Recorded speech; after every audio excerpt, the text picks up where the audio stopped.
Apa perbezaan antara Aura Pants dulu punya dan sekarang yang upgraded version punya? Jom kita buka sekali, unboxing sekali. Saya sini kan, saya ada dua. Okay, saya ada dua, tapi ini adalah yang lama, ini adalah yang baru. Jom kita buka yang lama punya. Ini baru punya ya, size pun adalah sama 2XL. Okay, size pun adalah sama 2XL. Jom kita buka sekali, unboxing sekali. Jadi kita boleh tengok ada 5 perbezaan di mana ini adalah yang baru, ini adalah yang lama. Tengok baru punya, okey, dia punya ini waistband. Sini lebih tinggi sikit, nampak tak? Okey, lebih tinggi sikit dan dia punya elastik. Okey, lebih boleh elastik lah. Tengok ini lama punya.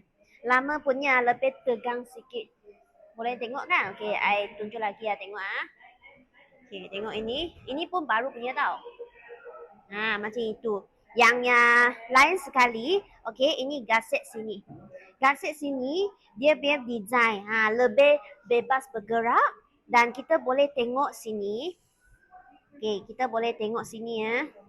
Okey. Okey, yang baru punya dia pun ada ini lift up punya efek. Untuk lift up punya efek. Kan kalau dulu punya woman, cuma woman ada, lelaki tak ada. Tapi sekarang lelaki punya pants pun ada juga yang lift up punya effect. Dan yang apa lagi, dia punya sini. Dia punya sini.